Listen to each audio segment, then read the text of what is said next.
Oh, hello. We're here. Hello, hello. Yes, we are here.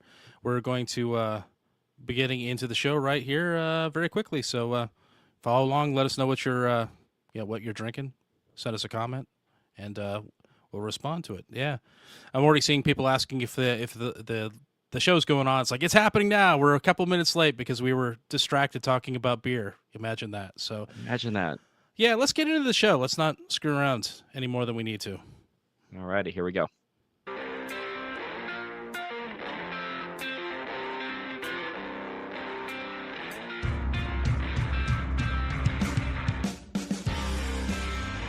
Welcome to the Beer Guys Radio Show. Thanks for hanging out with us this week. We're going to talk about what's going on in the world of craft beer, and there's always something going on. Always something going on. Anyway, I am Brian Hewitt, and Tim is parasailing in Fiji this week because I hear that is the best place to go parasailing, Fiji. I don't know anything about it. The idea terrifies me, but that should be fun. We'll hear all about it later. Anyway, with me is the one and only, thank goodness, Mo Mike Nate. Mo Mike Nate, how are you doing? I'm doing well. I'm doing well. Today's been a day of a lot of traveling for work, and so I am very happy to be here sitting down and not in transit and talking beer with you. Brian, how are you doing today? I'm doing all right. I'm doing all right. It's been a long day. This has been a yeah, it's been a long one. It's been a lot of no breaks, grinding.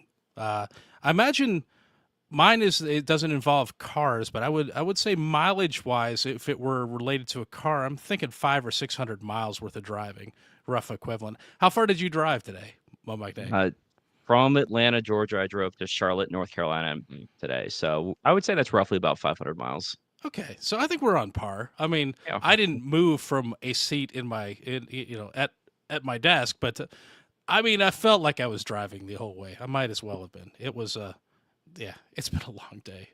I'm a little loopy from it, but you know what? I think it's oh, before we do that, I do want to mention again. We had a chance to drop by, both of us, separate times. Drop by Independent Distilling Company. They're shutting down. They're shutting down hmm this Saturday. The day the show drops is their last day, and I wanted to bring it up so everybody gets out there and try some of it because they're great guys. I really love their spirits. I got to drink a bunch of it. I brought some of it home. Their cocktails were great. Did you buy some of their stuff? And what was your favorite thing when you were there? So I didn't buy any of their stuff. What? Independent Distilling Company. I had cocktails. I drank when I was Okay. there, but I did not buy any to go. No, Independent Distilling is one of the distilleries that we as a show have enjoyed over the years. They used to share a backyard to Three Taverns Brewery, which is a brewery that we've mentioned several times here on the show. And they announced that they are closing, and on the day that this episode releases, they will be closing their doors for good. And so I showed up with Party Nate, and he had a pour of their Outlier 11-year-old bourbon, and then had a cocktail or two, and I had a couple of cocktails. And so it was nice to go and pay my respects in a way of saying it. And so it was really nice to go out and support the local guy, last little hurrah before they close down. Yeah, it's one of those things don't take any of these guys for granted. I thought they were killing it, and I'm like, oh, didn't realize. But did you get to try the I think it's called Outlier 20, the port barrel aged gin? So I didn't. I that was a day of drinking for Party Nate Night, and so we that was our third stop for the day, Oh, and so okay. and because I was driving, I wanted to be responsible and not have anything neat on its own, because I was responsible for getting us both back home safely and in one piece. Yeah, that's smart. I brought that up because they were actually out of it. I was trying to get a bottle of it. They let me get a taste of it. That's some of the best gin I've ever had. I was surprised by that port barrel aged, but I've been kind of in a spirits mood. And Mo Mike Nate and I were talking before the show started about the silver lining to people drinking less alcohol lately is when I go in and look at bourbon now. stuff is available. Like it's available like it hasn't been in years in some cases, and it's I feel like it's back. It's been like 10 years that I've been just kind of avoiding it because people immediately buy all the interesting stuff and immediately resell it for double the price. So yeah, it's yeah. I guess the whole point of this is go out and support the people creating the beverages you like because they need your support. It's a rough time, but Yeah, and yeah, whether or not you actually think they're doing a good job, if still go out and support the local guys. absolutely, absolutely. So you know what? I think we should get move on into the beers of the week. Mo McNate, what are you drinking? So, in the theme of today has been a day, for my pregame from Treehouse Brewing, I had Julius, which is their flagship IPA. This was a really nice beer, and it got me in the drinking mood for beers because right on deck and in my glass, not right on deck, but in my glass right now from Orpheus, which is another brewery we've mentioned on the show several times, but they've been closed for a couple of years. I've got the Failure of Light, which is a bourbon barrel aged imperial stout. This sat in a barrel for 28 months, and this is drinking really nicely. And then from Burial on deck, I've got The Moment I Begin to Adore the Ominous Pall of a Darkness I Had Mistaken, which is a rum barrel aged imperial stout, and that's in celebration of their 12th anniversary. That is such an Orpheus title. That It burial is. title. Yeah. Orpheus and Burial both like to do paragraphs for their beer titles. That's some people are irritable about and say that's what's wrong with craft beer. Funny beer names. I'm like anything that's fun, like enjoyable things that make beer interesting, things like that make beer fun. Like it's silly, yeah, but there's nothing wrong with that. Who does that turn off? I think that's I guess it would turn off the kind of people that would never drink that beer to begin with. Is what I'm thinking. So, anyway, so as for me, I am drinking. I found it, the Godzilla edition of Pabst Blue Ribbon. So that was my pregame, and it had lovely. I think I actually have the can here for people who are watching the live stream. I should show that off if it comes through. But Attack Peter is the artist who did the Godzilla artwork Hmm. on the can, and it's glorious. It's wonderful. Uh, they got me drinking Pabst Blue Ribbon, buying it. I haven't done that in ages, so not since I was at a pinball hall, and that was the Hmm. coldest beer that they had. But pretty happy about that. Good old American lager. It's fine. It drinks fine. The can was a lot of fun. I'll look for the other cans. There's other designs. I'll get those too. And again, the beer's fine. It's beer. It's drinking beer. So right now in my glass is Sierra Nevada's Celebration, which is an American IPA. Lovely. It's that time of year. It's been out. I've been secretly sipping on it for weeks at this point. It's the one little bit of seasonal creep that I'll allow without any ire. So Well, and to be fair, it is an IPA, so fresh is best. it is. Yes, and that's my thought too. I think it's a I'm not sure if it's technically a fresh hop IPA. It's categorized as an American IPA, but the earlier you get into that, the better it's going to be. Unless you really like old stale hops, I don't know, that have lost their freshness. But after that, I'm getting into Boulevard's Barrel Aged Tiramisu Stout, which is a double coffee stout. Sounds wonderful. It's a boozy fella, and we'll see. We'll see how when I get into that because I've already had more of the celebration than I expected to already, so that might be a little early. And if I get past that, there's the possibility that the Palo Sant Marron from Dogfish had a brown ale. It's a bit of a beast of a brown ale that Mo Mike Nate brought back. Mhm. I'm stepping into dangerous territory there, but I don't have to go anywhere after this. I just have to talk and finish this and drink some beer, and that's it. Yep, So that is a yeah. barrel aged brown ale that I picked up at Dogfish Head in Wilmington, Delaware, on my trip. And then we've got a couple of listeners tuning in. Tyler is drinking a volunteer triple from Untappd Brewing, and then Beer Snob Sean is drinking a 2025 GABF Gold winner Hefeweizen from Fatheads Brewery. Oh, okay. I like a good half. You don't see them around very often, but a Yeah, well-made they're one. not. I know you don't care for them, Mike Nate, but I like them. And but going back to our homebrew days when Tim and I accidentally made a crystal Weizen because we actually dropped out all of the cloudiness of it. but that was a beautiful beer. It really was a lovely beer. So, yeah, and a gold medal winner. So great, good stuff. All right, so I guess we move into some headlines here. We'll talk about some news. The first one is a fun one. The Scottish brewery Innocent Gun is partnering with the newly revived Allsops Brewery to recreate a historic beer called Allsops Arctic Ale. And I'm going to have trouble with Allsop's name the entire time I'm talking about this, so forgive me. But that ale was originally brewed back in 1875. So what makes this beer particularly interesting is that it was brewed by the Allsops and Sons Brewery way back then for Vice Admiral Sir George Nares's 1875 expedition to reach the North Pole, because once upon a time people wanted to go to the North Pole. I guess they thought there was really a pole there or something. I don't know. Just to see what's up there. Turns out it's just cold and ice. But the bottles of the beer are extremely rare. They're out there, but they're hard to find. Innocent Gun's founder, Dougal Gunn Sharp, and I probably messed up his name as well. He acquired a bottle of it over a decade ago for more than 3,300 pounds, or about 4,295 US dollars, and he plans to open it and taste it as part of this.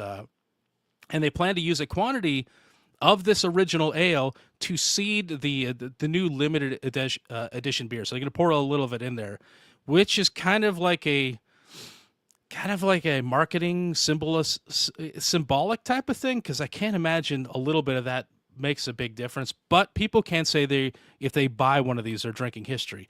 Anyway, so it's the original beer sounds like it's a pretty fascinating ale. It's very different from what you might expect it would be, especially back in those days. It had an ABV of 9%, and it was described as being strong and nutritive, which I think means nutritious.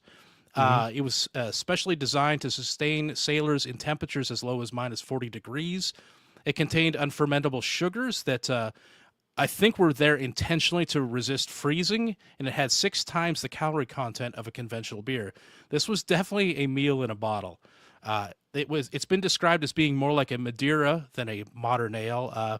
Madeira is a fortified wine. It's actually named for an island that I believe belongs to Portugal, but I forget how that exactly works. But Madeira, because it travels so well, Madeira has done some other interesting things. It made it to the colonies back in the day. It was famously what the founders drank when they were toasting the signing of the Declaration of Independence in at that point the U.S. before it had been founded. So.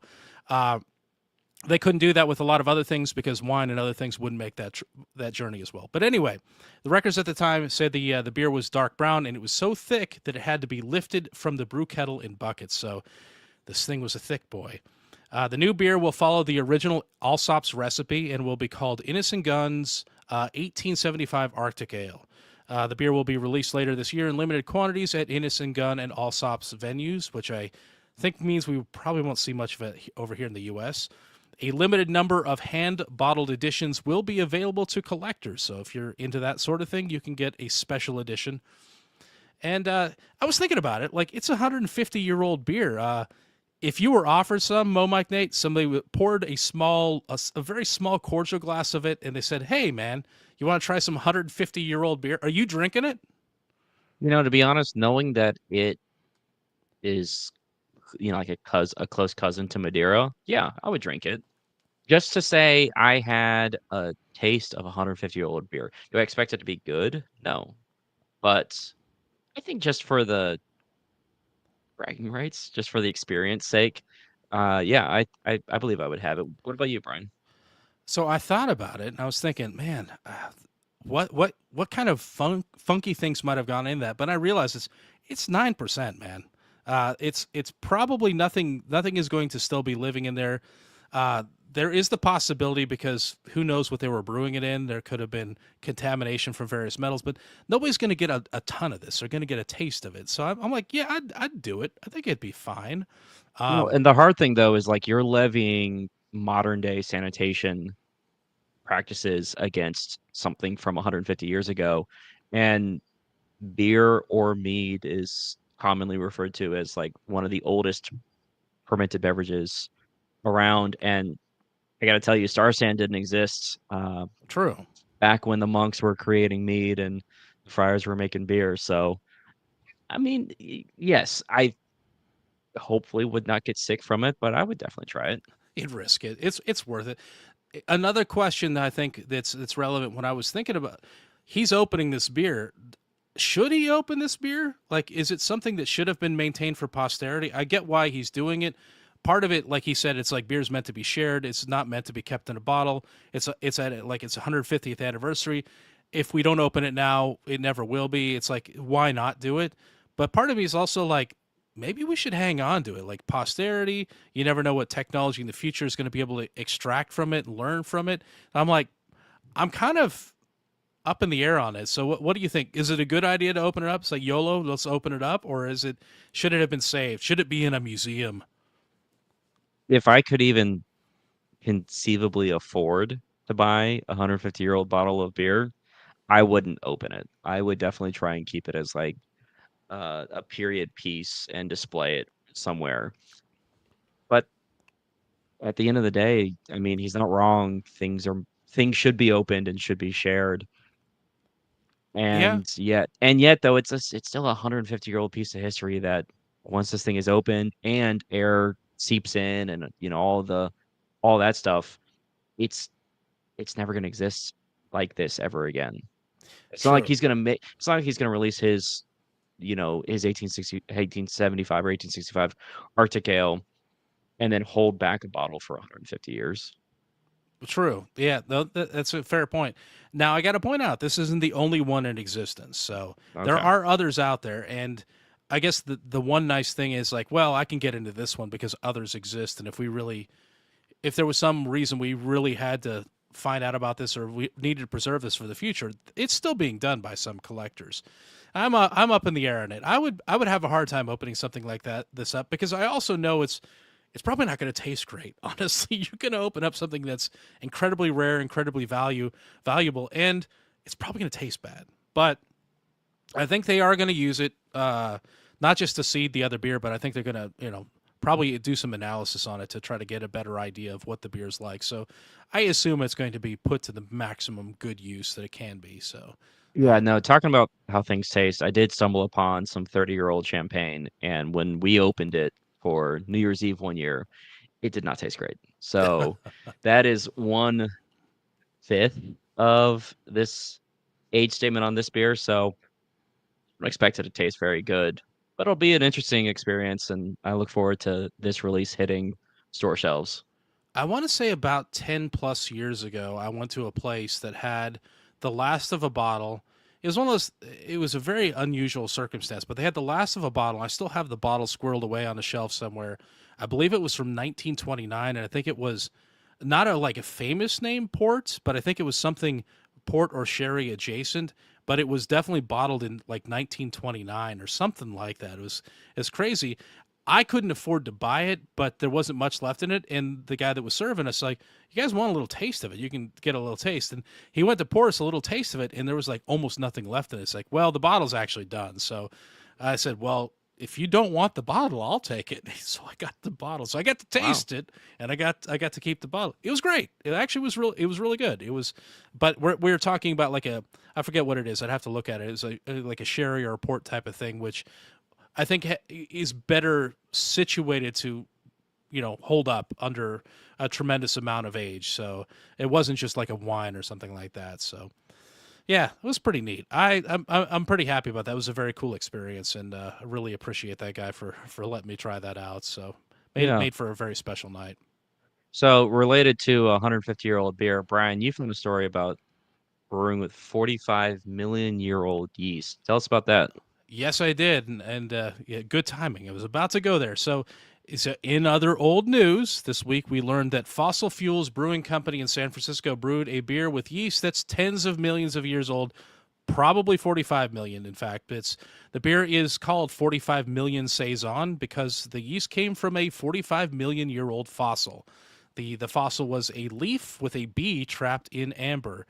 Or I should say that the yeast DNA was extracted from the fossil. We're getting very Jurassic Park here with this, but the actual extraction and recovery of the yeast DNA happened all the way back in 1995, again around the time the first Jurassic Park movie came out.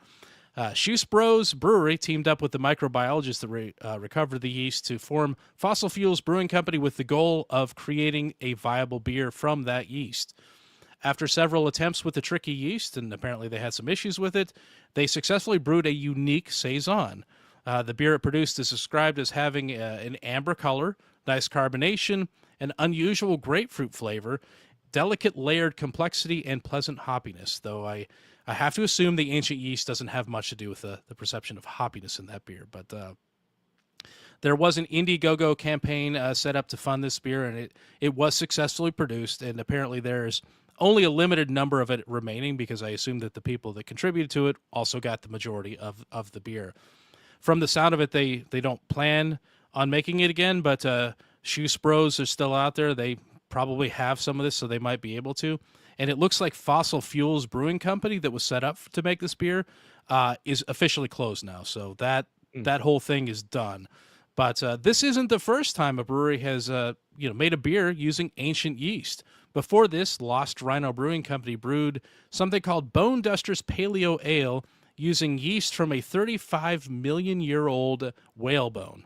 So that company, that brewery still is in operation. Though I looked for the beer that it mentioned and I did not find it in Untappd. So they may not be still making that or keeping the yeast. I have to think. So with these yeast, I'm like, just because you've found yeast DNA and from a long time ago, that doesn't necessarily mean that yeast is an extinct yeast. That may be something that's still very viable and out there right now. We have millions of varieties of different yeast out there floating around, and there's nothing saying that it didn't make it. So I like this stuff. I think it's fun. I definitely want to try these beers if I ever could. But I also think that there's the chance that these beers may not be very good because it's not a very great yeast for brewing beer, or this just could be a common yeast that's out there. We just happen to get it from a very old source. But good story. It is a good story. Uh, would you make a beer if you went into your homebrew store and somebody had grown up and started selling this 35 or 45 million year old yeast? Would you brew a beer with it, or is it just kind of a, I don't know. If they did the work so you've got a question here saying how long do they have to run that stir plate to grow up the Yeah. yeast? If they went ahead and did that work for me, because I feel like that would take at least 30 days. Oh yeah. I would attempt it. I would probably treat it like the Kveikis and just brew something just easygoing, like either just a straight ale or just a lager. Like I wouldn't do anything exciting with it because I'd be curious what sort of flavor notes the super the 35 to 45 million year old yeast would impart on that kind of beer. Yeah, I think a saison was a really good choice with this because saisons are famously driven by whatever the yeast does. So I think it's a great way of letting it shine. But you just even a pale ale, let it Hmm. run and see what happens. I think saison maybe because you'd want something where the hops don't take over. Like they said this beer had a pleasant hoppiness. I'm like, that's that's great, and it probably makes for an enjoyable beer. But you're also that hops is kind of creeping up on the territory of the yeast. You want to like let it run, like hops for some bitterness to balance out any of the sweetness. But let the yeast do their thing. So I'm I gonna would amend do it just my to find out what I could do with it. Honestly. Yeah, I'm gonna amend the kind of beer I would make. I would make a smash, single Okay. malt, single hop, and I would use a noble hop, Oh yeah. just as a bittering hop. And because you're right, I don't want the hops to take over the flavor profile, so I would do a noble hop as a bittering hop, single malt, so 2 row, 6 row, whatever, and try to make sure the yeast shines as much as it can, and just I'm curious what sort of specialty notes maybe the yeast would actually create. Yeah, anything unusual. They said in that what's the most intriguing is I'm hoping it's not from the hops, but an unusual grapefruit. I'm like, oh, I'm intrigued by that. I want to know more. We've got like thiolized yeast that produce like interesting, unusual mango, intense mango flavors that definitely are different than you get in a lot of other beers. I'm like, that's the kind of thing I'd be interested in finding out. I like the idea of a smash with just like let that thing do its thing, and maybe like we did with saisons when we were brewing it, like go through a range of fermentation temperatures or try it at different temps and see how it turns out. Could be some interesting stuff there. I know these people have businesses to run. It's hard to do all this stuff. I'm like we're talking hobbyist stuff here, and they're like, we're trying to run a business. You know, we've got an Indiegogo to fund. People don't want crappy beer; they want something they can drink at the end of this. So I get it. I get it. Yeah. Yeah. But Brian, I enjoy Untapped because I get to check in all of my favorite beers. But apparently, you can do Untapped for more than just beer. Have you ever checked into anything in Untappd that wasn't beer before? Before I get started, Specifically, I mean, non-alcoholic beers, yes, but strictly outside of the beer category, no. never a cider or a mead or anything like that. Never an Untappd. Okay, interesting. Okay, so this is something that's been slowly happening for a number of years. Untappd, the popular check-in app for craft beer, you know that. You've been listening to us. You, of course, you know that. It's expanding its drink guidelines to officially support a much wider range of beverages. Users can now log in and rate wine, sake, RTD cocktails, spirits, and non-alcoholic versions of all categories. The article also specifically mentions ciders and mead, but I know that Untappd has supported these beverage categories for years because when we brewed mead, when we were homebrewed some mead, we put it in Untappd and we checked it in. I'm almost 100% sure we did.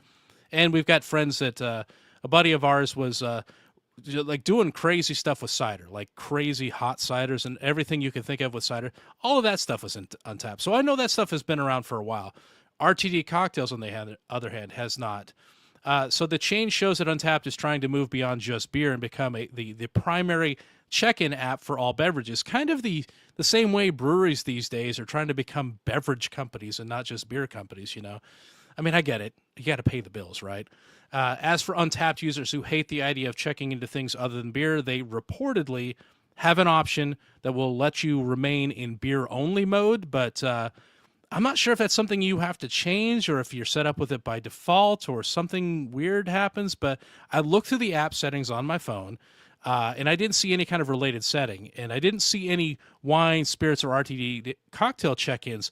But I did search for like Cutwater RTD spirits and I found they're in there. So I Hmm. guess I could check into them. So I don't know if I check into those if they just go invisible and nobody sees them or they're there, and I do have a soft spot in my heart for the Cutwater spirits. I know that's a AB InBev thing, but they do good work with those. They're pretty solid. But I don't. What do you think, Mo McNate? Is this fine? Is this something? Are you cool with this? And I don't So, know if I'm ready to see all of your THC beverage check-ins. I'm sure there'll be like mountains of them once the well, floodgates open. and to be fair, the THC beverage check-ins are problematic because they are pulling out the beer sales in the market. Yes.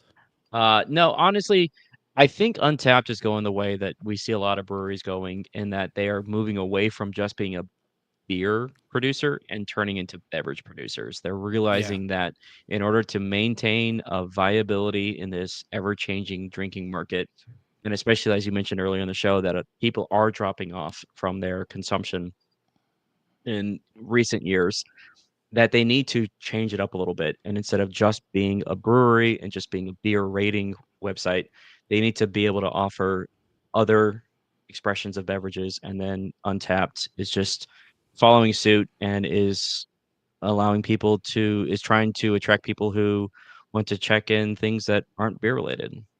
Okay, I'm gonna have to draw the line. Now I understand what you're saying. Beer snob Sean, I saw a Waterloo sparkling water check-in. I'm gonna have to That's draw the just line seltzer. there. That It's just seems seltzer, yeah. yeah.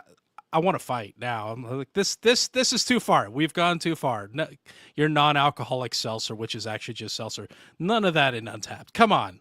We had Yeah, watch them tap start checking water. in Are like we checking into LaCroix tap or water next? I mean, what is going LaCroix and on here? Topo Chico check-ins on Untappd. That's a little crazy. I But mean, like the Topo Chico does have an alcoholic they do. seltzer brand, and so I'm okay with that. But just straight Waterloo sparkling No, water. Mm-mm. I No, think I he's don't like that. I think he's trolling. I think he's trolling us a little bit. I think he knows. He's pushing some buttons. Um, yeah, I hard seltzer. I've never. I've always thought of that with derision. So I'm never going to be interested in checking into that or really buying it. Topo Chico, I like them in general, and if I were going to try a hard seltzer, it might be theirs might be one. I've tried a few others. Most of them are like why I like seltzer by itself. Like a well-made seltzer is great. Like the forget the name of the company Montaigne. Montaigne. Yeah, Yeah. the locally they high CO2 levels, very refreshing, Mhm. very enjoyable. I like that a fair amount, and that occasionally does scratch the itch of I kind of want a beverage that has a little bit of bite, something like alcohol, but the CO2 bite of that actually satisfies me. Like you just want that bite, but you don't want the effects of alcohol. And much the same way, like in some cases, like non-alcoholic beer might fit the bill, or a hop water or something like that might do. So those are fine. I don't need to Great. see So I those in can't wait to see your Untapped. check-in for Montaigne and Untapped. Totally never gonna happen. Just not. No, that's just not what it's for. I'm like, this is about beer, man. I mean, Mhm. I like mead. I allow mead. Cider's fine. Cider does crossover a fair amount with beer, and sometimes there's sizer. Is it sizer or what's the hybrid? I don't know. I think it's a There are sizer. hybrids. Yeah, I Is it think you're right. sizer? Sizer. And Yeah. there's a hybrid between cider and mead, and there's a hybrid between cider and beer, and I always forget the terminology for them. But I'm fine with those. I'm fine with those. They've been on tap for a long time. People didn't realize it, but yeah, no, they're good. They're good. They're adjacent. They're fine. They're cousins. I like them. I'm Well, good with and that. even mead and beer has a crossover, and I think that's called a braggot. Yeah. Yes. Exactly. Yeah. And those are good. I like a good braggot. It's been a while since I've had one, but yeah. Yeah. So, anyways, Brian, we have been we've seen a lot of breweries closing. We've seen a couple of breweries expanding. There's one brewery that's expanding in surprising ways up in Wisconsin. Yeah, yeah. We've got an update on this. This is you're talking about New Glarus up in Wisconsin. They surprised everybody. Was it a year ago at this point that they're doing a $55 million expansion that's adding a brew hall and a distillery and some other like hospitality features to their campus. I guess is what you'd have to call it at this point. uh, what makes it so surprising is the scale of this expansion. Like other places are shutting down tap rooms and going out of business. These guys are growing like gangbusters here, and yeah, it's actually refreshing to see. Honestly, it makes me nervous for them, but it also refreshing to see. Well, this week is back in the news because they put out a press release saying that things are on schedule. They wanted to let us know how things are going because people are concerned. I'm like, it's an interesting time for beer right now. We want to make sure you're doing well. The new brew hall will be outfitted with copper kettles that were imported from Germany. They sound very very proud of those. The new beer tanks they're putting in are so big that they were craned into location first, and the building was built around them. So they're not messing around with this stuff. They're expecting to do some volume. I guess probably still only doing that beer in state somehow, but yeah, it's working for them. Construction is set to finish in the fall of 2026, so we've got a year to wait. New Glarus plans to move into these new spaces, set things up, hire some new staff, and they're going to do that in the winter and spring of 2027. And they finally plan to open the new spaces to the public in the summer, early summer, I think, of 2027. I got to point out that New Glarus's original facility has and will remain open to visitors during the construction. But this is just kind of an update. It's kind of big news. We don't see expansions like this very often, and New Glarus is a national treasure, so we don't want anything bad to happen to them. So I'm glad to hear they're doing well. Well, and something really interesting about New Glarus is, and I had to confirm this real quick while you were introducing the news about it. As we see other breweries closing down entirely and closing tap rooms, New Glarus is only distributed within the state of Wisconsin. They don't Yeah. get outside of the state at all. And so for Yep. them to be sinking in this much money to this much hospitality expansion is incredible.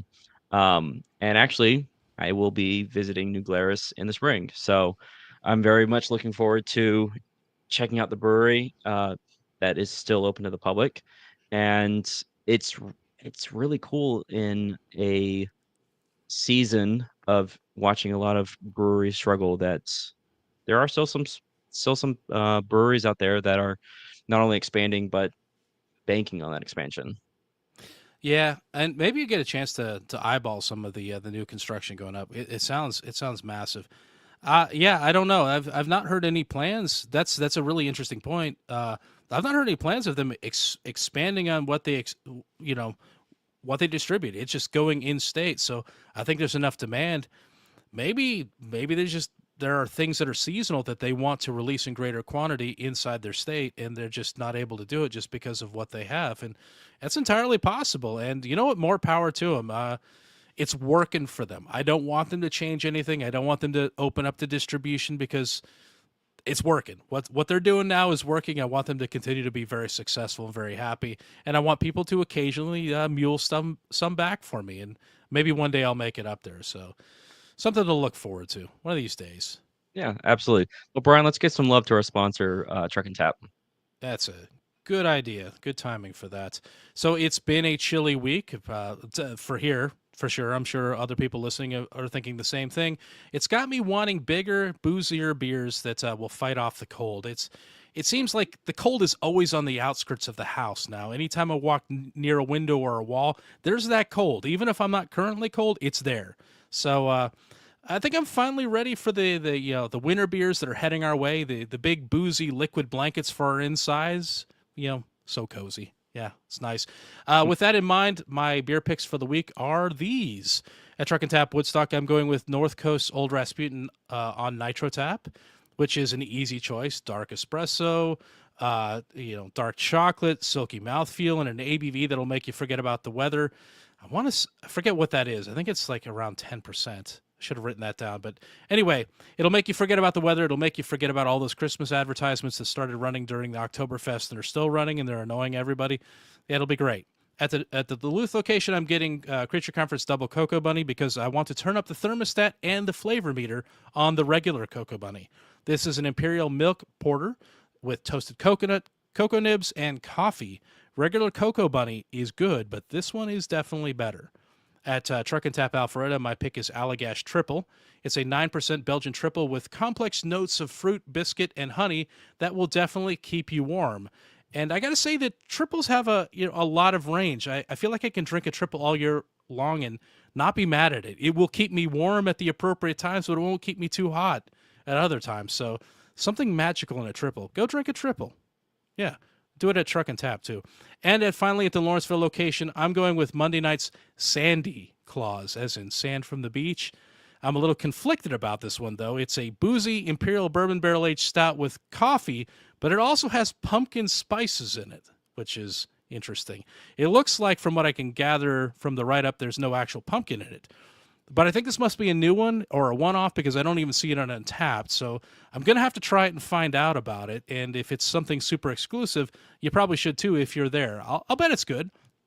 Monday Night does some really interesting beers that sound on paper like they wouldn't be good. And when you taste them, they're like, oh, that's remarkable. I wouldn't have expected that. It's really well done. So I got to hand it to them. They do that a lot. And there you have my boozy beer picks for the week. As always, if you'd like to see a full tap list before stopping by, take a look at truckandtap.com. The taps change quickly. You never know what great new beer might be going on or what great beer might be going off. These things change. And if you'd like to see what food trucks are serving and what events are happening, your trivias, your karaoke's, your various seasonal festivals, that sort of thing, you can find that at truckandtap.com. Everything you need to know can be found at truckandtap.com. So check that out. And thank you to Truck and Tap for your support. Thank you, All Truck right. and Tap. Yeah. Where did we leave off? So No. the Brewers Association is proposing a Brews to Barnes tax credit. Brian, tell us about that. Yes, I took a drink at just the right time. Yeah, this is something that I was reading about, and I'm thinking this is a great idea. Why didn't anybody think of this? This is good for everybody involved here. The Brewers Association is lobbying for a new excise tax credit for breweries for spent grain donations, calling it, like you said, the Brews to Barnes tax credits. American breweries produce 4.7 million metric tons of spent grain annually as a byproduct of brewing. And while 90% of that stuff is reused, a significant amount of it just ends up in landfills. And the problem with spent grain going into landfills, when it decomposes in landfills, it releases methane, which is a potent greenhouse gas. A ton of spent grain, an actual ton by weight of spent grain in a landfill, is estimated to release an equivalent of 513 kilograms of CO2 emissions. That sounds like a lot of CO2 because CO2 isn't very heavy typically. But anyway, the tax credit would incentivize grain donations and offset rising operation costs for breweries.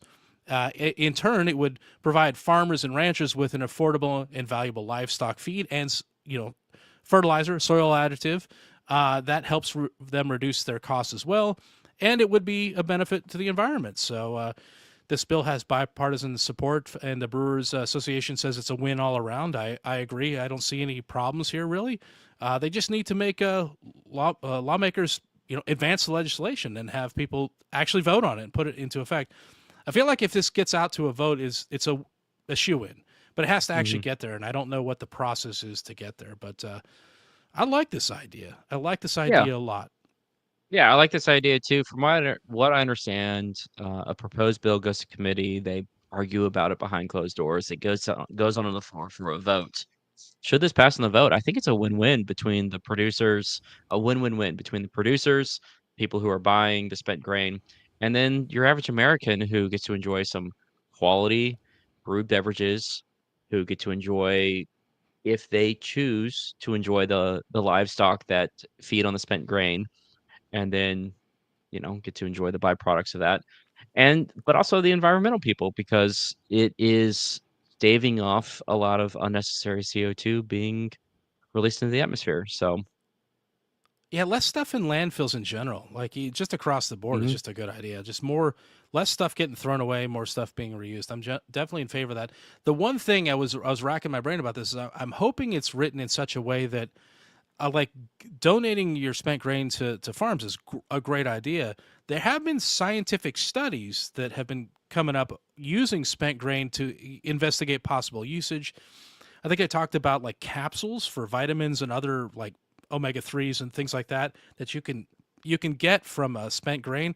I would hope that the bill would be written in such a way that donations to further science as well would be part of this, because I would like for them to also get credits for doing that. Like if spent grain becomes a very great commodity for, I don't know, vitamin capsules or something like that, it becomes an essential part of that. I don't want people getting penalized for, donating it to that. The heck, they might wind up selling it, so maybe they won't need the maybe they won't need the tax credit. But in the short term, when there's no obvious money to be made on it, and you can do some good, I think it would be great. I hope that is included. But even if it all goes to farms, that's fine. I don't have a problem with that. So it would still be a win. It could be more of a win even than it is, but sounds like a win anyway.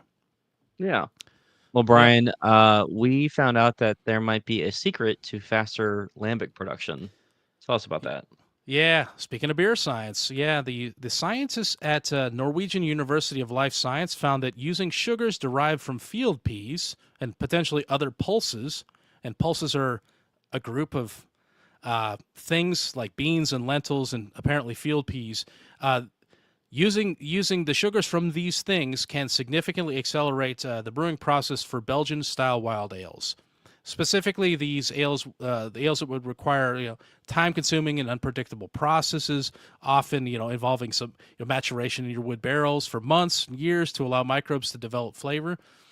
Using these sugars from specific varieties of peas that brewers' yeast cannot metabolize gives lactic acid brewing bacteria a boost. The result of a 19-day fermentation experiment with beers brewed with pea sugars introduced high concentrations of lactic acid, ethanol, and other flavor compounds, fruitier flavors and higher acidity compared to the control group, and a taste intensity that is comparable to commercially produced sour beers.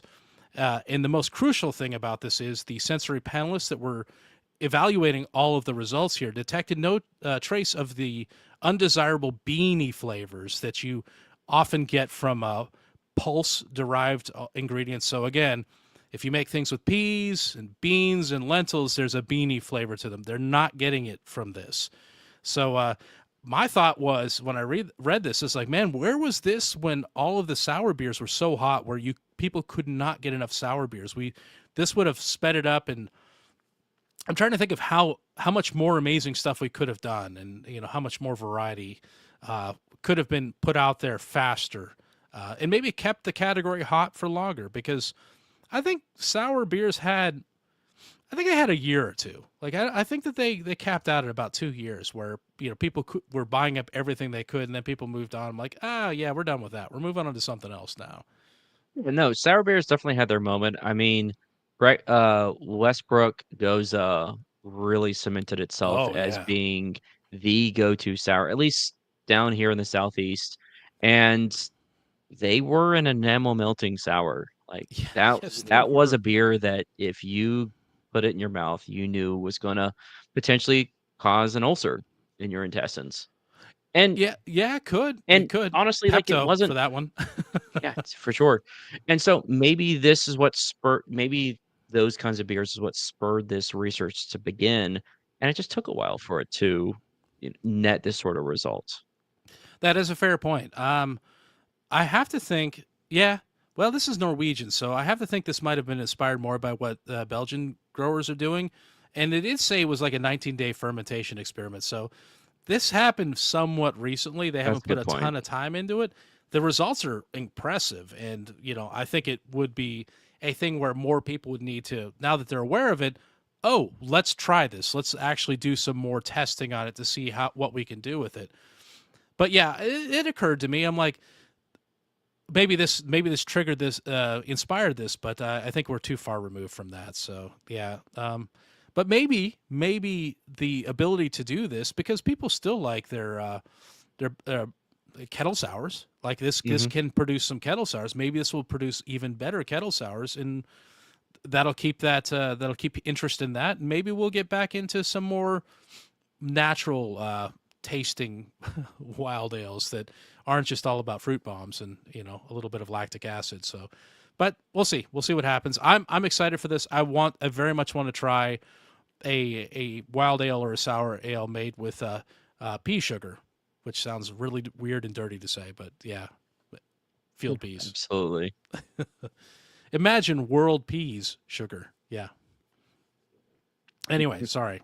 Let's move on, right? Shall we? I've got one more story here about that I got from Bloomberg about red IPAs. Have you noticed more red IPAs when you're looking at tap lists lately? Well, Mike, Nate, have you noticed them at all? Have they come up? To be honest with you, no, I have not noticed red IPAs at all. At all. This story is a little bit of a surprise for me. So I kind of like to think, and I know it's not technically considered one, but I kind of like to think the coloration of, and I've consumed most of mine, Sierra Nevada's Celebration Ale.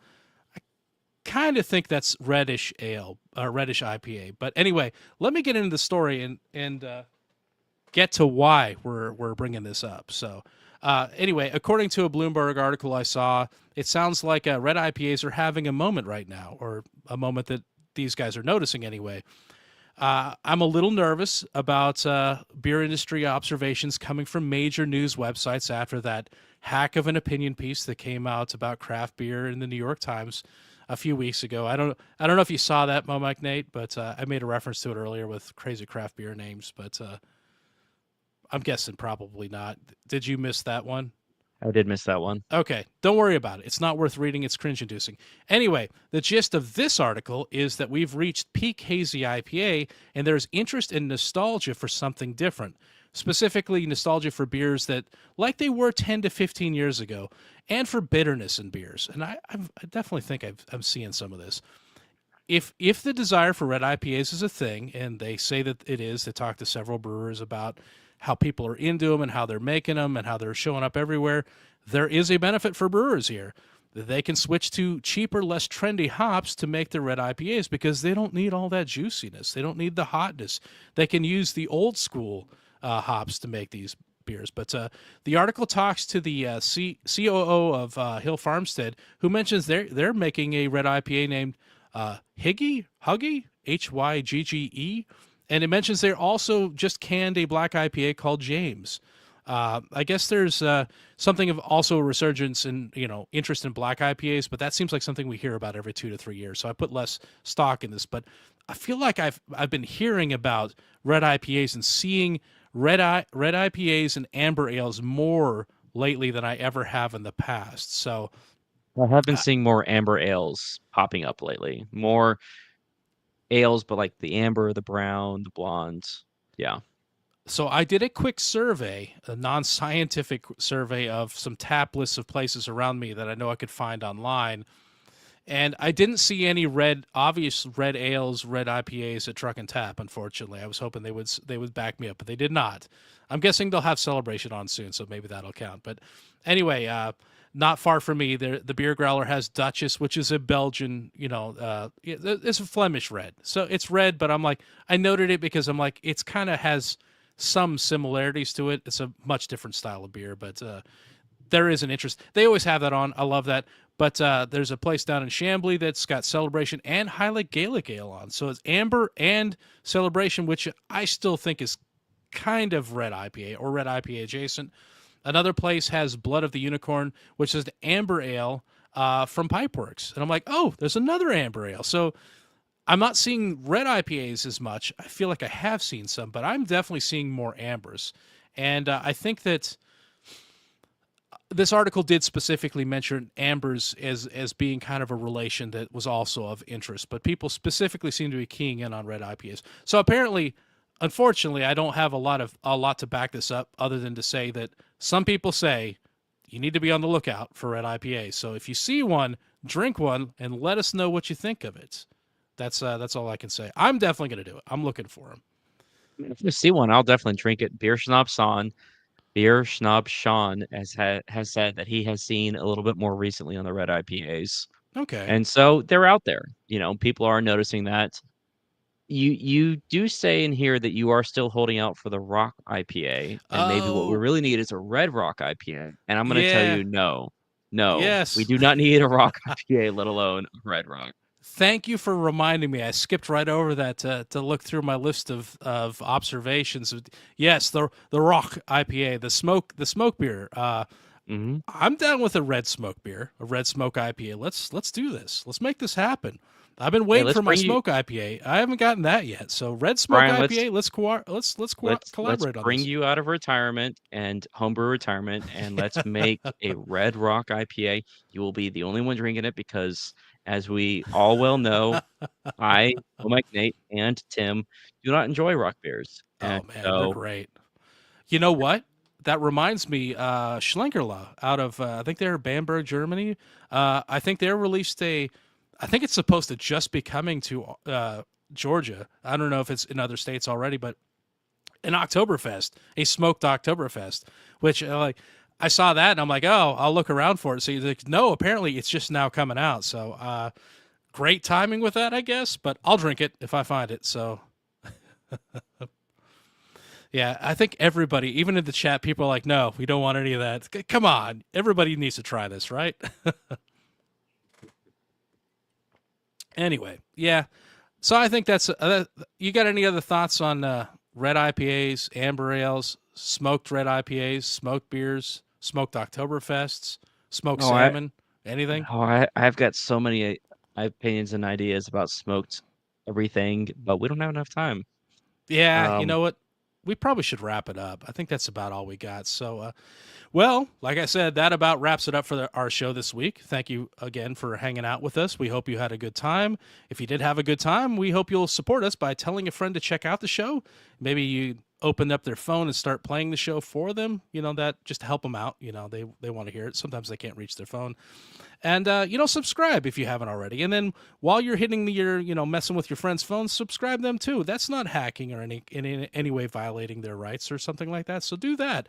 And if you really, really enjoy the show and what we're doing here, we'd appreciate your support on Patreon. Just head over to patreon.com/beerguys. There are all kinds of cool perks, including access to our Discord server where we talk about beer and other things all week long. And we do an after party after each show coming up soon for our Patreon supporters. With that said, I hope you have a great week.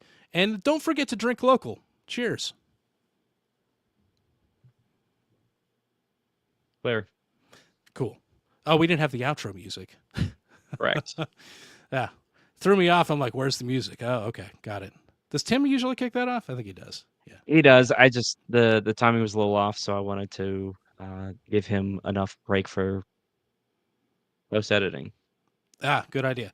All right. Well, folks, I think we're going to call it a night. Thank you for joining us, and we'll catch you next time. Cheers.